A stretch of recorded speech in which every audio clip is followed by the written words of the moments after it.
마태복음 3장 13절로 4장 11절까지의 말씀입니다.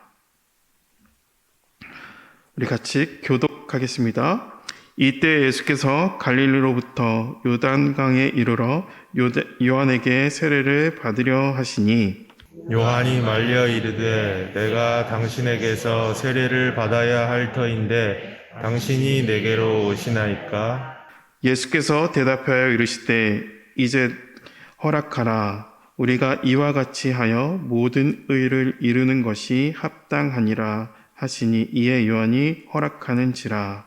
예수께서 세례를 받으시고 곧 물에서 올라오실새 하늘이 열리고 하나님의 성령이 비둘기같이 내려 자기 위에 임하심을 보시더니 하늘로부터 소리가 있어 말씀하시되 이는 내 사랑하는 아들이요 내 기뻐하는 자라 하니라.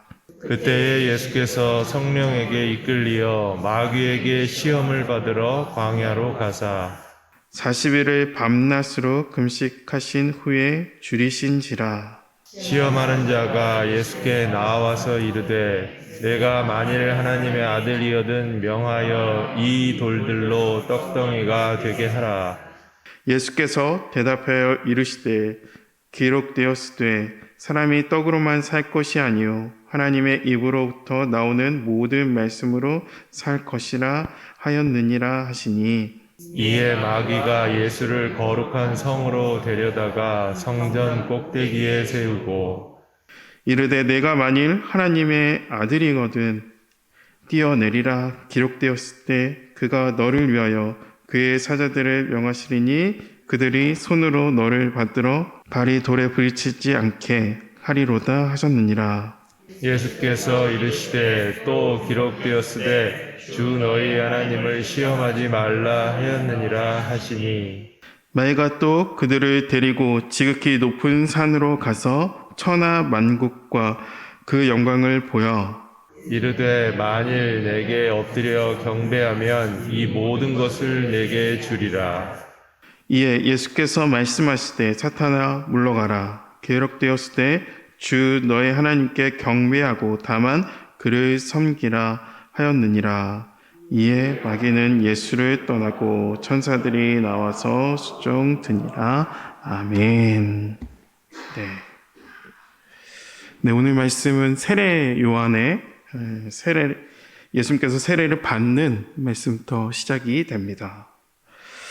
오늘 세례받는 모습은 예수님의 시험받는 또 세 가지 시험받는 모습도 함께 있죠. 사실 오늘 내용만으로도 많은 또 설교를 할 수 있는 부분인데 중요한 부분만 이야기하지만 설교가 그래도 저도 짧게 나오진 않았습니다. 그래서 최대한 짧고 중요한 부분을 나눠드리겠습니다. 여러분, 죄 없으신 예수님께서 세례를 이 세례 요한에게 받으려고 나오셨죠. 14절인데요. 요한이 말려 이르되 내가 당신에게서 세례를 받아야 할 터인데 당신이 내게로 오시나이까? 라고 요한이 너무나도 합당한, 요한으로서는 정말 합당한 질문을 이 예수님께 말합니다. 그래서 예수님께서 대답하시죠. 15절인데 예수께서 대답하여 이르시되 이제 허락하라. 우리가 이와 같이 하여 모든 의를 이루는 것이 합당하니라 하시니 이에 요한이 허락하는지라. 여러분, 예수님께서 세례받는 것이 왜 모든 의를 이루는 것이라고 말씀하셨을까요? 그리고 모든 의를 이루는 것은 또 어떤 의미가 있는가? 그리고 성경에서 의는 무엇인가? 라는 또 질문을 하게 되더라고요. 여러분, 성경에서 대부분 나오는 의는 대부분은 모든 것은 아니지만 의는 보통 관계를 회복하는 의미가 있습니다. 여러분, 예수께서 세례를 받으심으로 모든 관계를 회복해야 하는 시작이 되는 거예요.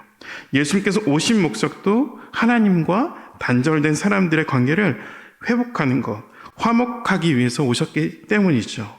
그러므로 하나님께서 세례를 받는 예수님을 향해서 오늘 이렇게 말씀하시죠. 17절인데요. 하늘로부터 소리가 있어 말씀하시되 이는 내 사랑하는 아들이요 내 기뻐하는 자라 하시니라. 아멘. 여러분, 하나님께서 예수님께 사랑하는 아들이요 내 기뻐하는 자라 라고 말씀하셨는데, 여러분, 세례를 받음으로 그 의가 이루어졌다는 거죠. 여러분, 세례를 받음으로 하나님과 단절된 사람들과의 관계, 하나님과 사람의 관계가 예수님께서 화목하게 하는 일을 하실 수 있게 되었습니다.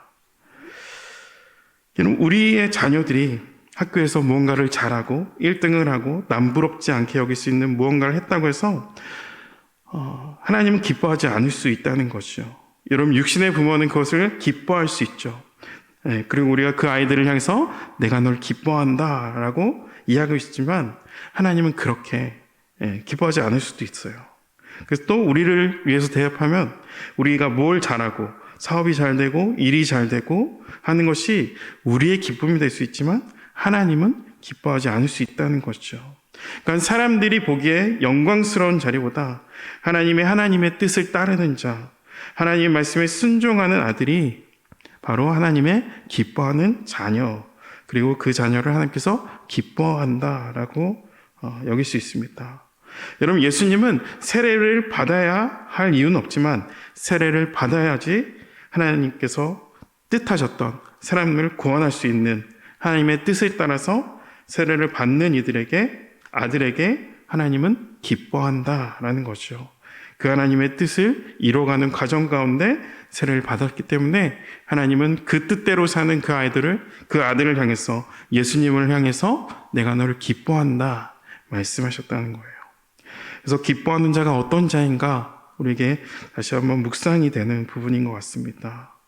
여러분, 이어서 나오는 말씀은 광야에서 40일 금식하고 시험을 하게 되는 말씀이죠.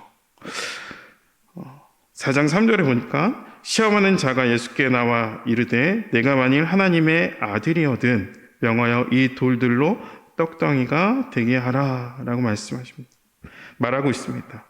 여러분, 광야에서 40일을 예수님께서 굶으셨습니다. 떡에 의존하지 않고 지낸 40일이 지났죠. 그럼에도 불구하고 여러분, 40일을 떡에 의존하지 않았다고 해서 여러분 그 떡에 대해서 자유롭게 되진 않았죠. 도리어 어쩌면 떡에 어떤 더 절실함이 느끼고 있었는지도 모르겠어요. 오늘 말씀 가운데는 줄였다라고, 줄이신지라라고 나오고 있죠. 어떻게 보면 더 떡을 절실했던 것 같아요. 그리고 여러분, 광야를 봤을 때는 돌이 지천에 깔려 있어요. 여러분, 지천에 있는 저 돌들을 보면서 떡이면 얼마나 좋을까라는 생각, 여러분, 그런 생각 왜 안 들었을까요? 사단이 찾아와서 이 돌들로 떡이 되게 하라 말할 때 생각만 해도요, 배부르고 좋다라는 생각이 예수님께서 그런 마음과 또 이런 유혹이 되지 않았을까라고 생각해 봅니다. 여러분, 떡은 귀한 겁니다. 하지만 사람이 떡으로만 사는 건 아니죠. 떡이 아니면 무엇으로 사는가? 예수님께서 말씀하시는데요, 4절이죠.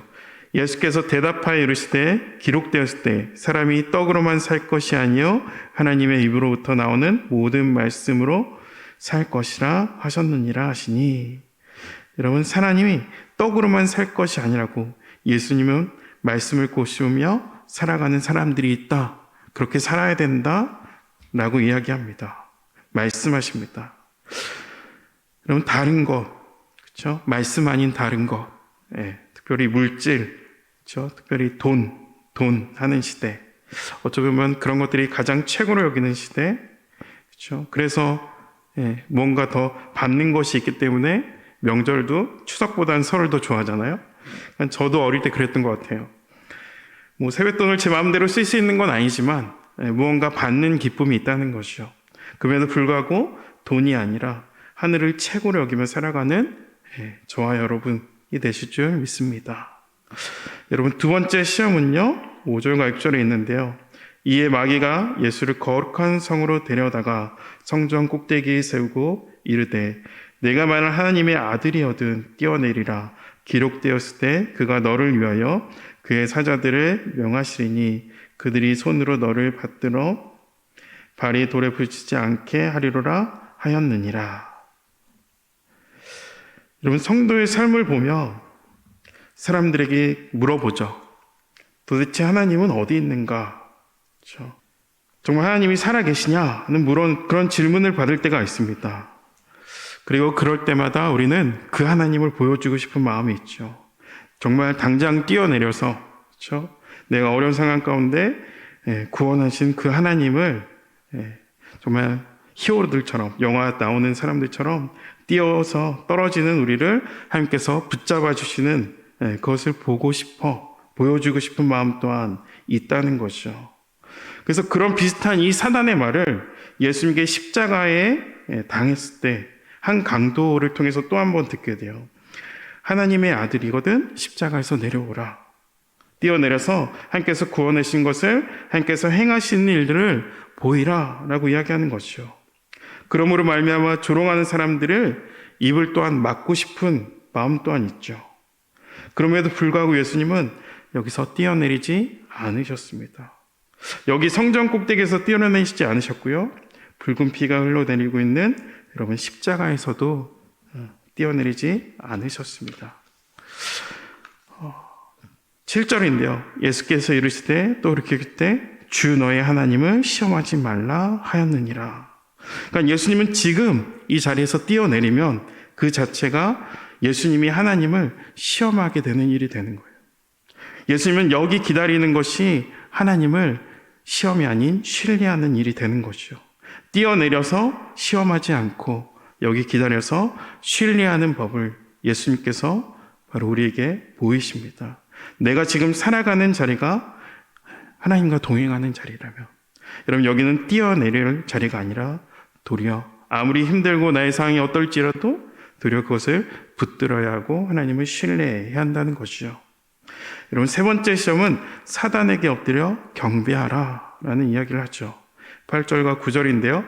마귀가 또 그를 데리고 지극히 높은 산으로 가서 천하 만국과 그 영광을 보여 이르되 만일 내게 엎드려 경배하면 이 모든 것을 내게 주리라 말씀을 이야기하고 있어요.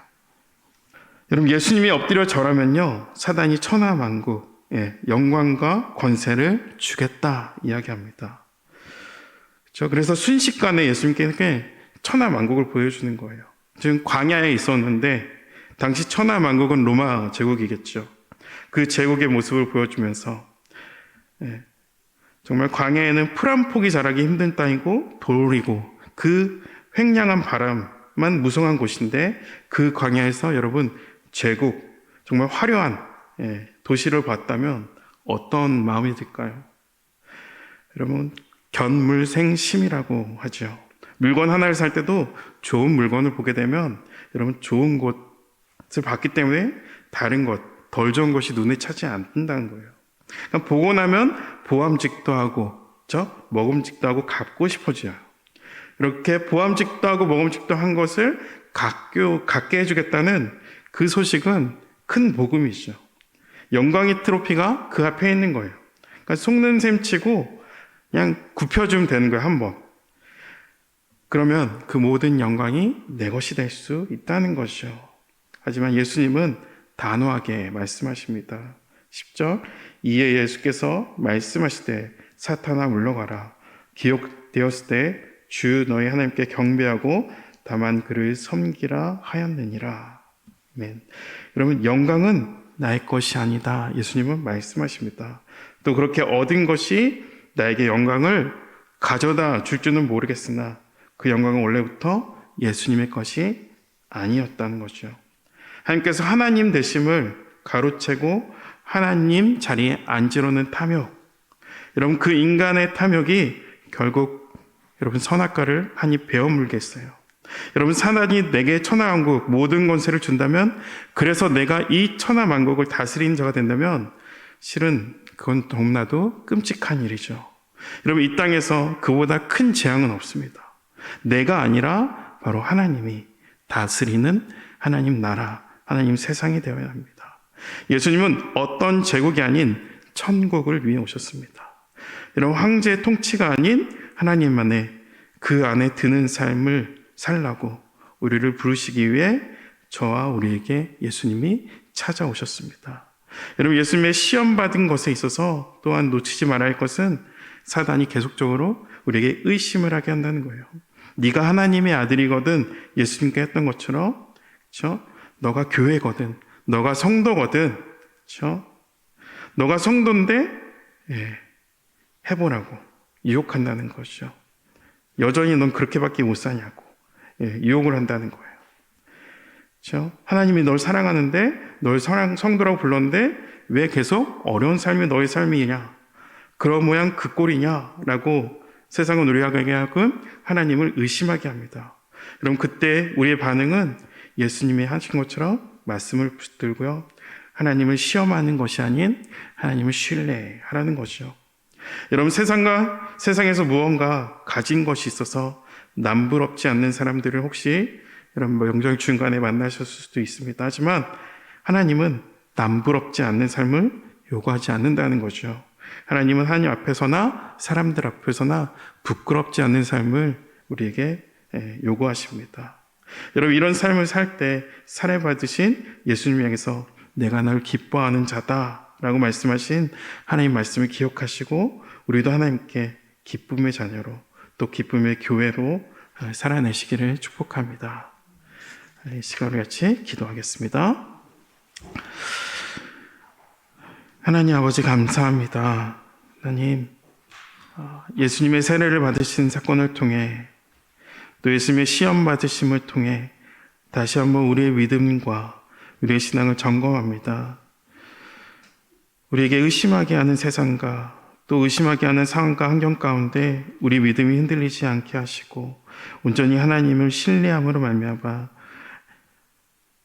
하나님께서 세례받으신 예수님께 하신 내 사랑하는 아들이요 내 기뻐하는 자라 하신 이 말씀이 우리 한생교회 성도들에게도 임할 수 있는 그러한 한 날 되게 하여 주시옵소서. 예수 그리스도 이름으로 기도합니다. 아멘.